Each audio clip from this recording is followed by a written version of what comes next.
Bonjour à tous. Alors, dans le cadre du Hackathon Challenge Empowering Champagne, nous avons la présentation aujourd'hui de Fédé Conseil, le pool d'experts qui accompagnent donc les vignerons au quotidien. Je vais laisser la parole tout de suite à chacun d'eux qui ont chacun leur domaine d'expertise, que ce soit sur la partie entreprise, commercialisation, ressources humaines, références économiques. Je propose donc de voir ensemble les problématiques que vous avez pu identifier auprès des vignerons que vous accompagnez. On balaye ensemble ainsi l'ensemble des problématiques et on donnera ainsi rendez-vous à tous ceux qui ont des projets pour répondre à ces problématiques lors du hackathon et en particulier le 22 mars pour l'atelier workshop prévu pour préparer les projets du hackathon. Donc je passe la parole tout de suite à Grégory Sanchez, conseiller entreprise pour Fédé Conseil.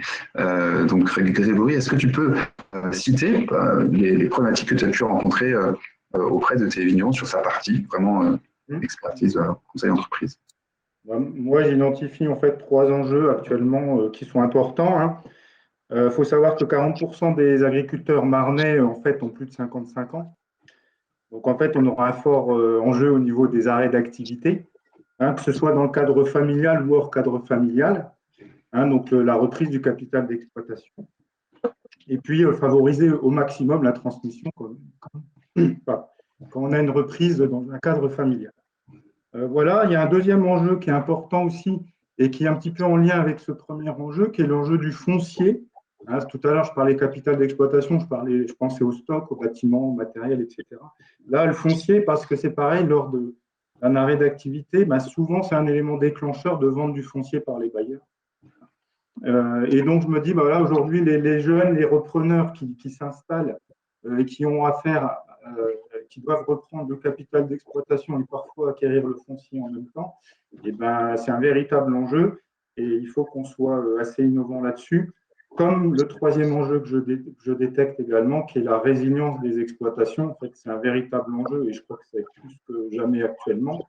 Donc, la capacité des entreprises à supporter en fait des difficultés, qu'elles soient environnementales, économiques, financières, politiques, maîtrise du foncier, etc.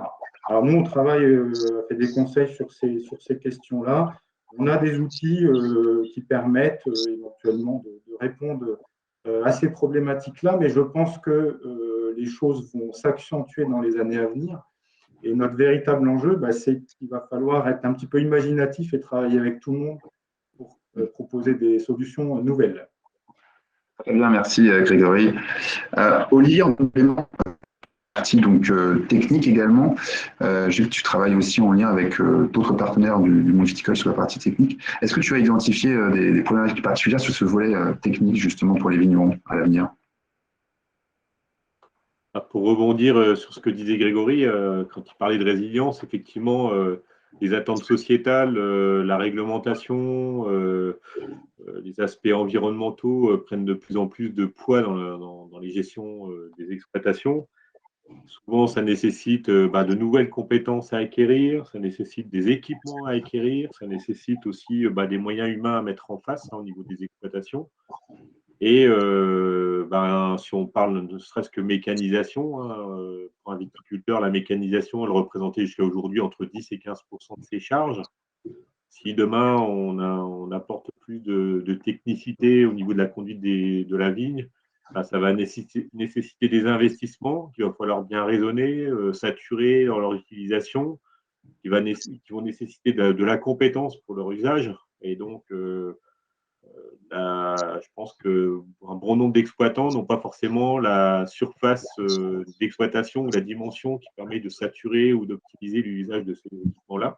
Et le collectif peut être une solution. Donc, le collectif pour l'usage de matériel, mais aussi pour les compétences qu'il va falloir déployer pour intégrer ces nouvelles notions environnementales, d'évolution technique, de pratique, etc.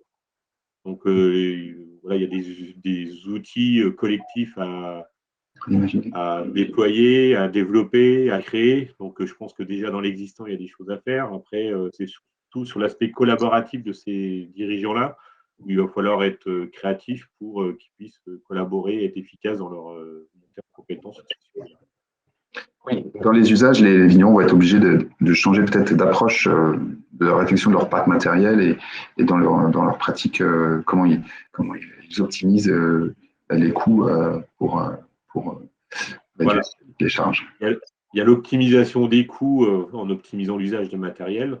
Et puis, il y a aussi la montée en compétences. Si on demande de monter en compétences sur certains usages, sur certaines pratiques, la montée en compétences est plus efficace quand elle est partagée ou quand elle est faite à plusieurs. Donc, voilà, si on peut créer des dynamiques de groupe qui peuvent être plus efficaces, plus performantes et plus rapides, quoi. Ça permet de se challenger entre viticulteurs ou entre producteurs pour tester des choses et puis aller de l'avant. Là, tu fais des conseils, donc propose toutes sortes d'animations. Et sur cette partie, je vais justement faire la transition vers Anne-Sophie Basquin, qui est donc responsable du service employeur. Parce qu'on parlait des compétences pour le chef d'entreprise, mais il y a également les compétences des collaborateurs qui doivent aussi monter en compétences pour utiliser ces nouveaux outils, souvent digitaux. Anne-Sophie, sur cette partie-là, donc capital humain, qu'est-ce que tu as identifié comme problématique pour le vigneron aujourd'hui? Aujourd'hui, effectivement, pour moi, il y a 3 enjeux, ou plutôt même, si je peux dire le mot, 3 défis pour le vignoble champenois actuellement. C'est effectivement de réussir à faire de la gestion des compétences de ses salariés, de réussir à la digitaliser le plus possible, tout en le faisant en douceur, si on peut dire, puisque ça passe déjà par un diagnostic approfondi de la situation actuelle des salariés dans l'entreprise, à développer donc cette culture d'entreprise digitale, mais bien la développer et ne pas l'imposer, ce qui passe par mettre les collaborateurs au centre de ces changements. Et évidemment, de voir comment mettre en place le plus efficacement possible également cette digitalisation de la GPEC. Il y a également tout ce qui, deuxième enjeu, est autour du recrutement, évidemment. Donc, pareil, l'utilisation du digital me semble maintenant primordiale. Avant, c'était les salariés qui devaient arriver avec un beau CV, une belle lettre de motivation et un beau petit speech pour l'entretien. Maintenant, c'est à l'employeur finalement de se vendre et de réussir à développer sa marque employeur et à montrer que on a envie de recruter des personnes et que des personnes viennent faire partie finalement de la culture d'entreprise. Donc ça, c'est très important d'en avoir conscience.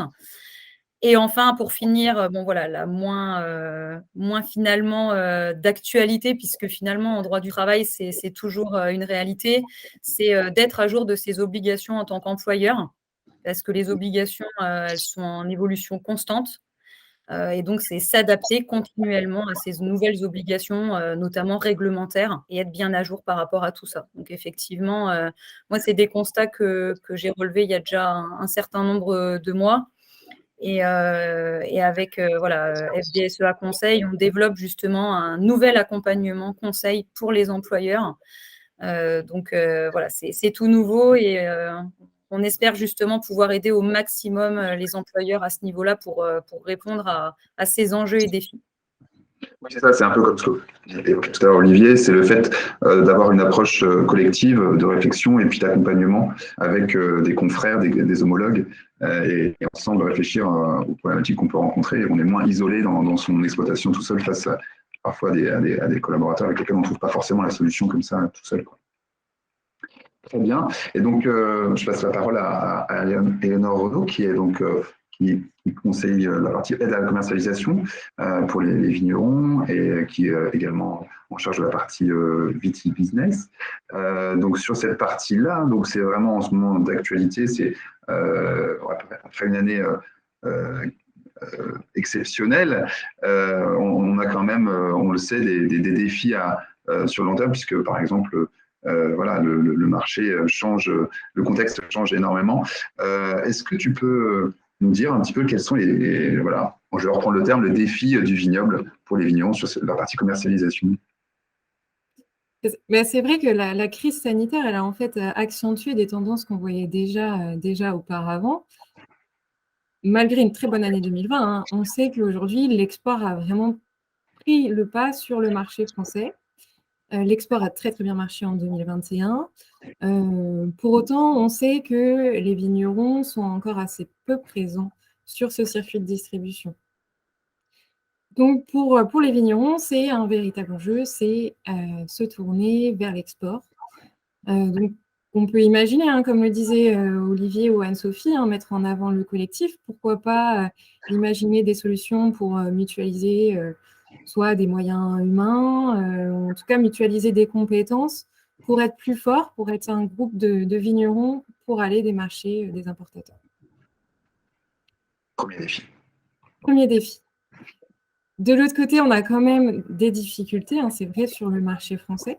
Donc en 2021, on a retrouvé les chiffres de 2019, mais on voit quand même un marché français qui s'érode, alors des consommateurs vieillissants qui s'éloignent un petit peu du champagne. Donc là, il faut vraiment trouver des moyens pour, en tout cas, reconquérir ce marché français ou rester bien présent chez nos consommateurs français. Avec des solutions, hein, pourquoi pas vers notamment le digital, pour séduire des consommateurs, des plus jeunes consommateurs avec un pouvoir d'achat plus élevé, pour gagner aussi en visibilité sur le marché français. Et puis de manière globale, hein, on sait très bien que le champagne est sensible au contexte économique, sanitaire et géopolitique.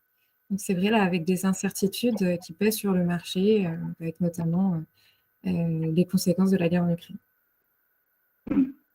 Oui, avec des incidences derrière. Donc, l'importance de diversifier ces débouchés, développer l'export. Donc, on a parlé du contexte France qui était un enjeu et un défi, la digitalisation, et puis la problématique de trouver du temps pour faire tout ça. Qu'est-ce qui peut être mis en place par le vigneron pour finalement réussir à être efficace avec ses compétences et éventuellement monter en compétence sur cette partie-là ou trouver des gens pour les aider sur cette partie-là. Donc, merci. En tout cas, on se donne rendez-vous donc vous serez vous serez éventuellement disponible en fonction des projets qui seront présentés lors du hackathon. Le 22 mars, vous serez également disponible en fonction des projets, si c'est donc en fonction du volet qui sera abordé par le porteur de projet, et puis éventuellement également un projet fait des conseils qui sera également présenté lors du hackathon le 29 avril. Merci beaucoup à vous. Je vous donne rendez-vous donc pour les prochaines étapes de notre Challenge Empowering Champagne. À bientôt. Merci. Salut. Au revoir. À bientôt.